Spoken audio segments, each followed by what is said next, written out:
What's up guys, Sam here. Welcome back to Samcraft. Of course you knew that. You clicked on the video, you saw this mug on the thumbnail, and I guess you decided to see what is going on. So this video is going to be very different from any other video I've made, at least in recent history. This video is going to be me talking to you about things that have changed with my business and with the channel, things that I'm going to be doing differently, the direction of this channel as you see it on YouTube moving forward, and ultimately if you listen to everything, which I really hope you listen and watch this whole video, especially before commenting, you may decide it's time to unsubscribe from my channel. And that's entirely okay. And that is the point of this video.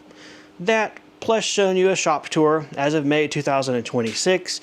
Also showing you a completely new construction project going on and hanging out a little bit in the shop. So without further ado, let's jump into this different raw unscripted video from me.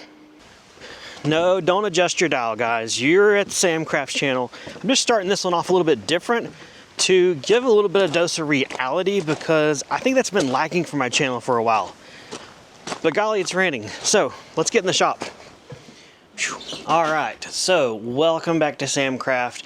This video is going to be a shop tour and a little bit of an update, but also give you guys a look at some really big things that are happening behind the scenes that I haven't shown in a video maybe yet. I've been kind of filming the project and I was going to make one big video at the end, but it's taken a while, so I figured, hey, why not?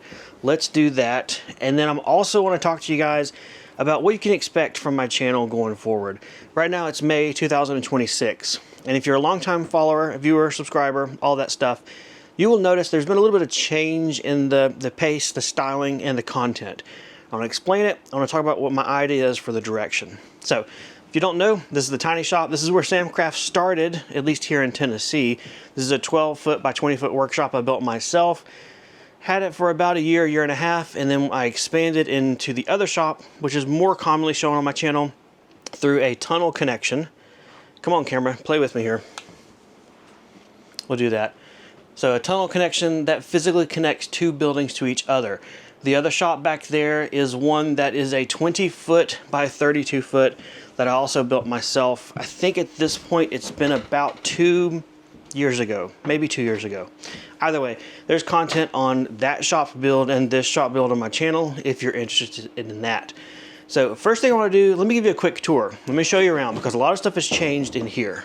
I'm gonna make this pretty quick. So walk in through the tunnel, you're in the shop here. First station is our shipping and order fulfillment station, which we have set up right now. This uses a 4-dock name brand station. I did a video on it. It's got integrated shelving. These, because I have one here and one there, are phenomenal, wonderful things. I can't recommend them enough for a business. If you're looking for a sit-stand electric lift table, that's also a shipping station, workstation, it's great, it's fantastic. Behind the shipping station is this roll-around silver shelf, which honestly is just here temporarily because of other changes we got going on that I'll show you in a minute.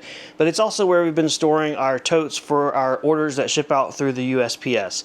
Otherwise, a little bit of stock storage, not very optimized as far as storage goes. These are Amazon products that I make and sell, and then this, apparently, well, I ruined it, but that was a Jenga tower I guess my wife was making on empty boxes that have yet to be broken down. Moving over this way, we have our box storage for all of our products. We have a wide variety of different products I make and sell, and their sizes will vary based upon customer orders. So all the boxes are stored here on this shelf where it's easy to see what we have, how many we have, and reorder as necessary. The same thing goes for some of the packing material. That's what you see here in this clear sleeve, the white package, and the black package as well. For larger orders, we do still have some cardboard boxes, more traditional style. You can see a little bit up there at the top, here at this middle shelf, and then another stack right there next to the door. At this point, we're about to walk into the world of Samcraft that if you're a current follower and subscriber, at least over the last year, maybe year and a half, you will recognize and think, and you're probably already looking around in the background for, which are my 3D printer machines. Before I show you all this update, I do want to let you know the 3D print content that is on this channel is going to drastically drop. It has already dropped. You may have already noticed that. And if you go look at my video library right now, you will notice a lot of those old videos are gone. I'll explain why, but first I want to give you a little shop tour, let you finish seeing out the space, and then I'll talk to you about the content and the direction of the channel overall moving forward. Going from the shipping station down this side of the shop, we have 6 Bambu Lab H2S 3D printers, 3 right there, 3 down there at the bottom. I have 4 Bambu Lab A1 combos up top. Back here is what I refer to as my boneyard.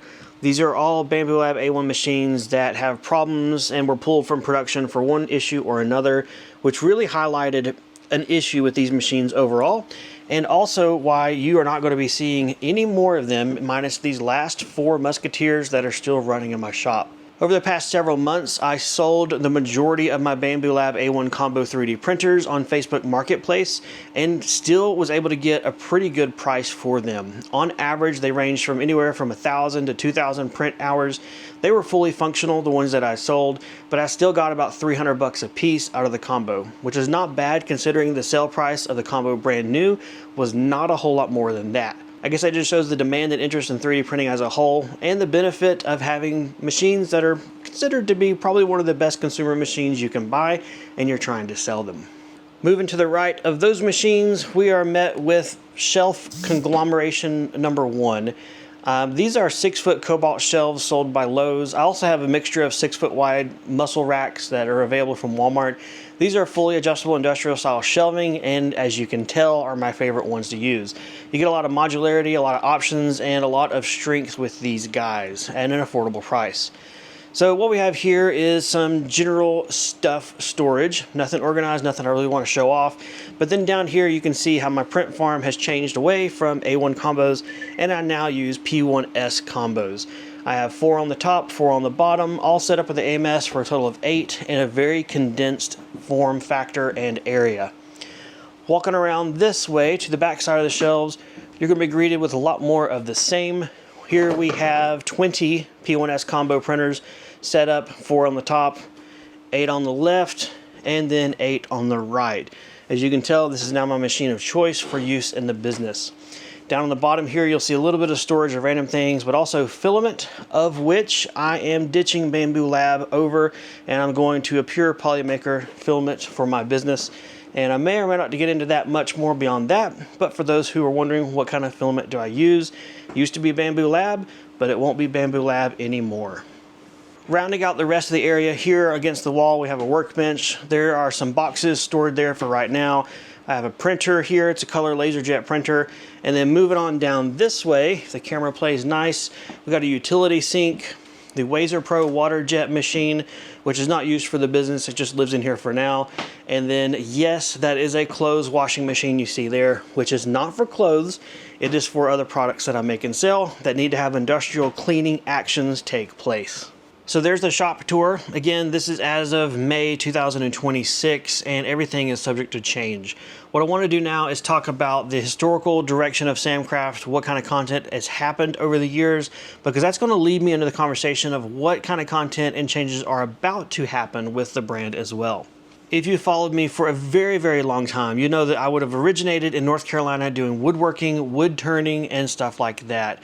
I also got my first laser way back then, 5-6 years ago, and that really was a snowball that pushed me down a hill that got me into laser engraving as a hobby, a business, and as something that I really enjoyed doing.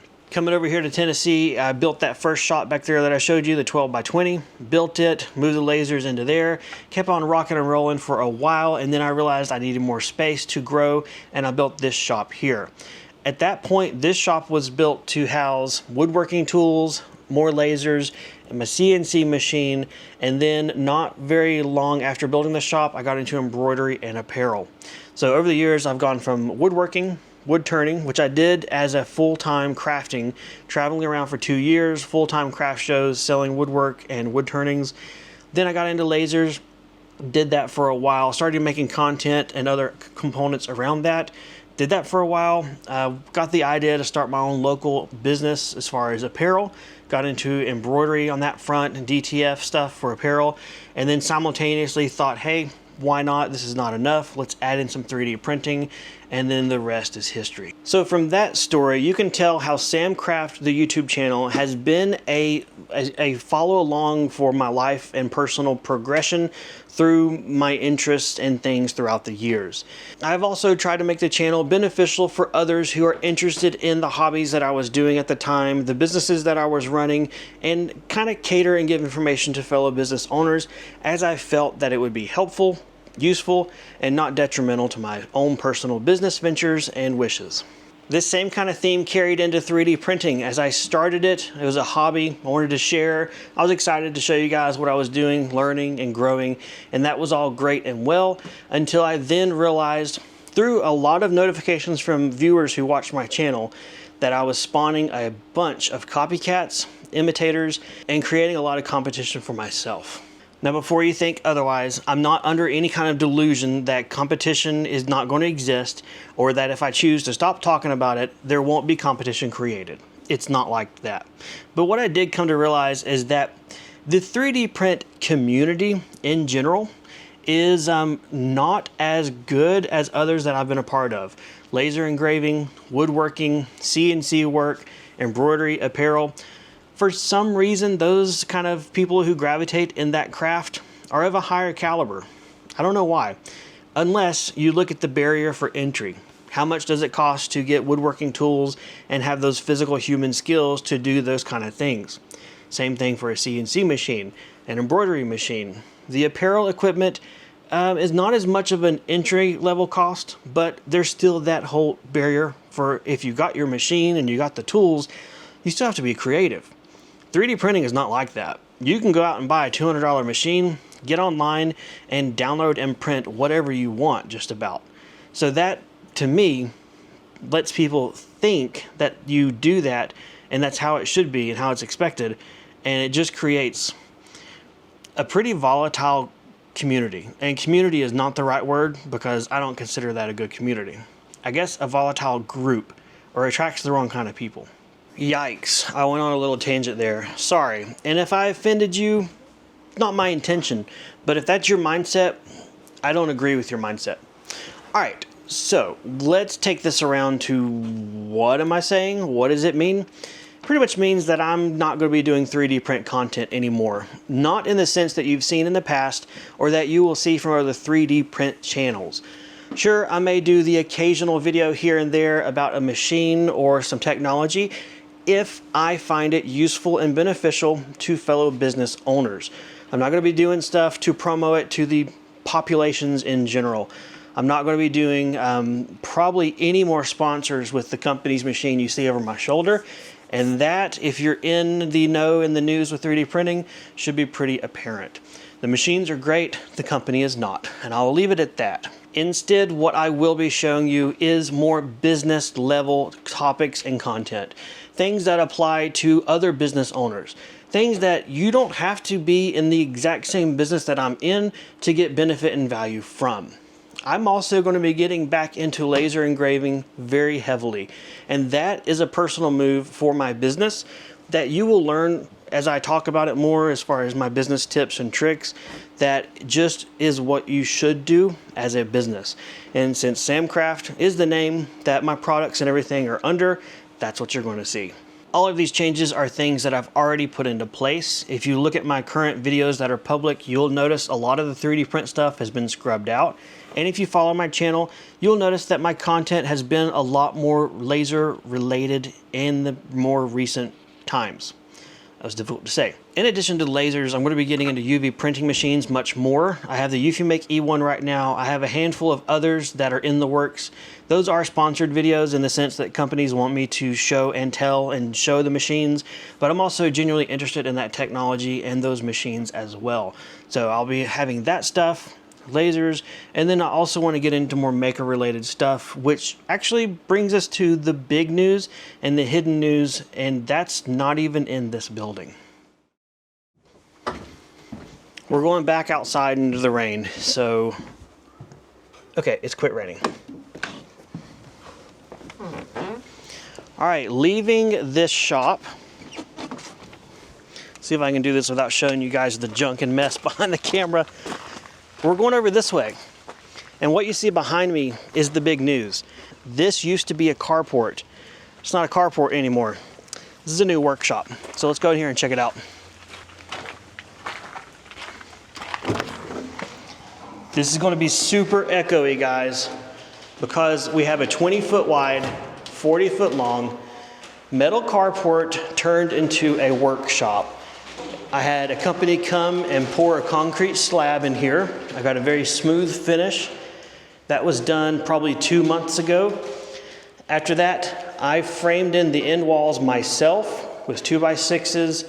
I also framed in this door here, which goes towards the other shop that we were just in. And then of course I framed in this back wall, adding the windows as well. Once that was done, I found some local guys to wrap this whole building in metal roofing to make it look like a metal garage and also match the roof. Then after that, a most recent advancement was to have a company come and fully insulate this with closed cell spray foam.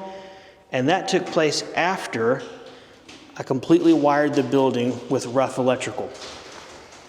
In the progression of this building and its construction or conversion, the next thing I'm going to be doing is painting the interior. I want to buy a paint sprayer. I want to pick out my colors and blast it all before anything else gets put in here. You'll see there are things in here, but they're basically things that I didn't want to get wet sitting outside, or they were things that were easy enough to move around in here while I also paint. After the paint is done, which my current thought is to make the ceiling black and maybe the walls white, unless I recently watched a video from another channel. I forget who he was, but he had a space that he painted the walls Tin Lizzie gray. It was some kind of a gray color, and it looked pretty good on camera. So I need to do some research and decide, do I want white or do I want gray? And then I'm pretty dead set on the ceiling being black because I like how that looks.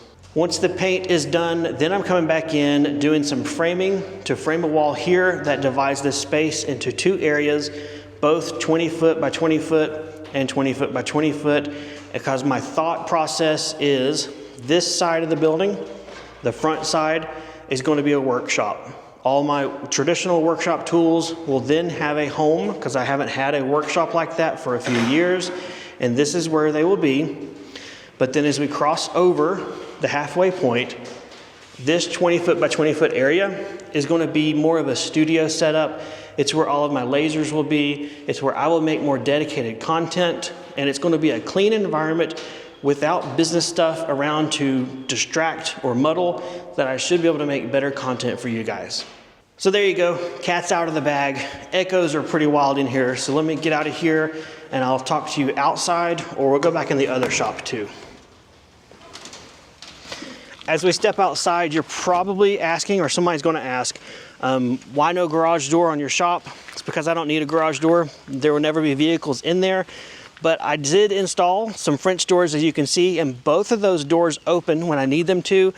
And it is wide enough for me to bring my tractor in and out with pallet forks for loading equipment in and out, but also practical enough for day-to-day use, and also fully insulated. So in the hot summers and cold winters, I'm not losing a bunch of energy through a garage door, which I just wouldn't use anyway. So otherwise, that's a look at the new space. Let me take it back in the other shop and let's finish out this video, because I've probably talked quite a bit. All right, with that cat out of the bag as far as a new shop, that can kind of also show you a little bit of direction that I think the content on the channel will go. It'll go a little bit more workshop stuff, definitely more lasers, more UV printers, a nicer studio space to be able to produce content, because the last couple of videos I've done have been in my home office, and that is super, super small for any kind of major production. And then of course, with having a more traditional workshop, this may open up opportunities to get a CNC machine, which I actually really am probably going to do anyway for business uses, but it gives me a space to actually have one in a safe environment. This shop in here is a wood floor, so I couldn't ever do any kind of metal work or welding in here because of fire hazards. Out there, it's concrete, I'm good to go. So my hope is that this space gives me the option and opportunity to make more content that I enjoy doing, that's not going to be detrimental to my business, creating copycats and showing you how to do what I do, and just be more fun for me, which in turn should be more fun for you. At the same time, I completely understand if this is not of your interest and you want to skip out. don't worry, you're not going to hurt my feelings. I want you to be here because you want to be here and you find the content valuable, which is also why I created this video, to let you know which direction this channel is going, what you will see, what you won't see, and then with this information, you can do what you want to. In the event I've talked so much that you've gotten confused or forgotten what exactly it is that I'm going to be showing on Samcraft, I'll lay it out here at the end.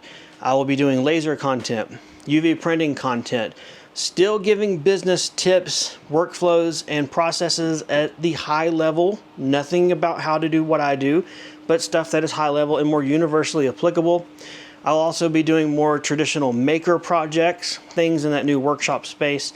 I'll do a video showing the entire build process of that new shop whenever it's done, but it's not going to be an individual video through the entire project step by step like I've done in the past. Outside of YouTube, I've been incredibly busy with work, even though no machines are running. It's the weekend. I've also been trying to give myself the weekends off, setting more business hours that are stringent because the work-life balance has got a little bit out of whack lately. I'm also adding in employees to the business, which will be a new dynamic for me to deal with, but it'll give me the experience and knowledge to help others who may be wondering at what point do I add an employee, should I add an employee, and what kind of things that brings along. That would definitely fall under the umbrella of business content that I still want to bring to the channel to help out fellow business owners. Otherwise, hopefully you enjoyed the video. Let me know what your thoughts are. I'll read and respond to as many as I can. Appreciate you watching as always, sticking with me throughout the years, and even if this is the video that we say goodbye over, I still wish you the best. There's a ton of other content out there on YouTube. Find what you like, stick with them as long as you can, and otherwise enjoy the ride. Otherwise, take care, and maybe I'll see you guys next time in the workshop.